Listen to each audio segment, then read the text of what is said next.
Welcome to Reni's cooking channel. இன்றைக்கி நம்ம சேனலில் என்ன பார்க்க போகிறோம்னு பார்த்தீங்கன்னா கட்லெட் தாங்க. வீட்டிலேயே எப்படி உருளைக்கிழங்கு வச்சு கட்லெட் ரொம்ப டேஸ்ட்டாக எப்படி செய்யலாங்கிறத வாங்க பார்க்கலாம். இதுக்காக நான் இன்றைக்கி ஒரே ஒரு உருளைக்கிழங்கை 2 விசில் வச்சு வேக வச்சு எடுத்துக்கிறேன். இதை நல்லா இந்த மாதிரி மத்து வச்சு நல்லா மசிச்சு எடுத்துக்கோங்க. அப்படி இல்லைன்னா கையை வச்சு நல்லா கட்டி இல்லாமல் மசிச்சுக்கோங்க. அப்படி இல்லைன்னா மிக்சியில் போட்டு நல்லா பேஸ்ட்டாக அரைச்சி எடுத்துக்கோங்க. இந்த அளவுக்கு நல்லா மத்து வச்சு மசிச்சதுக்கப்புறம் இதில் நம்ம மசாலா சேர்த்துக்கலாம். ஒரே ஒரு மீடியம் சைஸ் வெங்காயத்தை நல்லா பொடியாக கட் பண்ணி சேர்த்துக்கிறேன். வெங்காயம் ரொம்ப அதிகமாக சேர்த்துறாதீங்க, அப்போ நம்ம கட்லெட் பிடிக்கும் போது கரெக்டாக ஷேப் வராது. ஒரு 2 பச்சை மிளகாவை பொடியாக கட் பண்ணி வச்சுருக்கேன், அதையும் சேர்த்துக்கலாம். கொஞ்சமாக கொத்தமல்லி தழை சேர்த்துக்கோங்க. இதில் 3 ஸ்பூன் அளவுக்கு பிரெட் க்ரம்ஸ் சேர்த்துக்கிறேன்.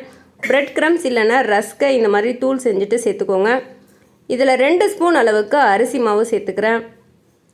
இந்த ஸ்பூனால் 1 ஸ்பூன் அளவுக்கு தனி மிளகாத்தூள், 1/4 ஸ்பூன் அளவுக்கு ஜீரகத்தூள், 1/4 ஸ்பூன் அளவுக்கு கரம் மசாலா, 1/4 ஸ்பூன் அளவுக்கு சாட் மசாலா, இந்த ஸ்பூனால் 1/4 ஸ்பூன் அளவுக்கு உப்பு சேர்த்துக்கிறேன். சேர்த்து எல்லாத்தையும் தண்ணி ஊற்றாமல் நல்லா மிக்ஸ் பண்ணி விட்டுக்கோங்க.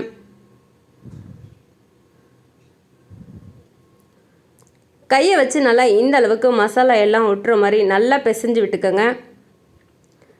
தண்ணி ஊற்ற தேவையில்லை, இந்த அளவுக்கு நல்லா பிசைஞ்சு எடுத்துக்கோங்க. இதை இப்போ ஒரு 5 நிமிஷம் ஊற விடலாம். 5 நிமிஷத்துக்கு அப்புறம் நம்ம கட்லெட் செய்ய ஆரம்பிச்சிடலாம். கொஞ்சமாக எண்ணெயை கையில் அப்ளை பண்ணிவிட்டு நீங்கள் உருண்டை பிடிக்க ஆரம்பிச்சுக்கோங்க. மாவு இல்லைன்னா உங்களுக்கு கையில் ஒட்ட ஆரம்பிக்கும். ஸோ அதனால் லைட்டாக எண்ணெயை தடவிட்டு உங்களுக்கு கட்லெட் எந்த சைஸ் அளவுக்கு வேணுமோ அந்த சைஸ் அளவுக்கு மாவு எடுத்துக்கோங்க. மாவு எடுத்து இதை ஃபஸ்ட்டு நல்லா இந்த மாதிரி உருண்டையாக உருட்டிக்கலாம். பாருங்கள், இந்த அளவுக்கு நல்லா உருண்டையாக உருட்டினதுக்கப்புறம் இதை கையில் வச்சு லைட்டாக அழுத்துங்க. உங்களுக்கு கட்லெட் எந்த ஷேப்பில் வேணுமோ அந்த ஷேப்புக்கு நீங்கள் மாவை உருட்டி எடுத்துக்கோங்க. இப்போ நான் ரவுண்ட் ஷேப்பில் செய்கிறேன். நீங்கள் ஸ்கொயர் ஷேப்பில் செய்கிறதுனாலும் ஸ்கொயர் ஷேப்பில் செய்யுங்க, இல்லை ஹார்ட் ஷேப்பில் பண்ணுறதுனாலும் ஹார்ட் ஷேப்பில் பண்ணிக்கலாம். இதே மாதிரி நம்ம மீதி இருக்கிற எல்லா மாவையுமே நம்ம உருண்டை பிடிச்சு எடுத்துக்கலாம். ஃபஸ்ட்டு இந்த மாதிரி உருண்டையாக பிடிச்சு எடுத்துக்கோங்க. உருண்டையாக பிடிச்சு எடுத்ததுக்கப்புறம் இதை இந்த கையில் வச்சு நீங்கள் லைட்டாக ப்ரெஸ் பண்ணிங்க அப்படின்னா உங்களுக்கு இந்த மாதிரி ரவுண்ட் ஷேப்பில் கிடச்சிரும். இதை விரிசல் இல்லாமல் நல்லா இந்த மாதிரி டைட் பண்ணிக்கலாம். இப்போ இதே மாதிரி நம்ம எல்லா மாவையுமே நம்ம பிடிச்சு எடுத்தாச்சு. இதை இப்போ நம்ம பொரிச்சு எடுத்துக்கலாம். ஒரு கடாயில் பொரிக்கிற அளவுக்கு எண்ணெய் ஊற்றிக்கோங்க. அடுப்பை மீடியம் ஃப்ளேமில் வச்சுக்கோங்க. எண்ணெய் நல்லா சூடானதுக்கப்புறம் ஒரு 4லேருந்து 5 கட்லெட்டை சேர்த்துக்கோங்க.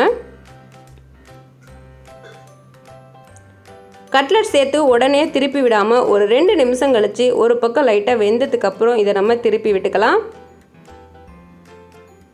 அதே மாதிரி அடுத்த பக்கம் வெந்ததுக்கப்புறம் திருப்பி விட்டுக்கோங்க.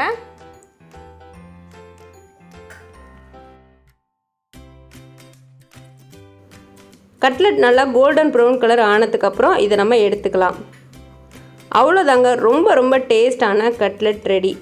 வீடியோ பிடிச்சிருந்தால் லைக் பண்ணுங்கள், ஷேர் பண்ணுங்கள், மறக்காமல் ரெனிஸ் குக்கிங் சேனலை சப்ஸ்கிரைப் பண்ணுங்கள். கூடவே இருக்கிற பெல் பட்டனையும் கிளிக் பண்ணுங்கள். Thanks for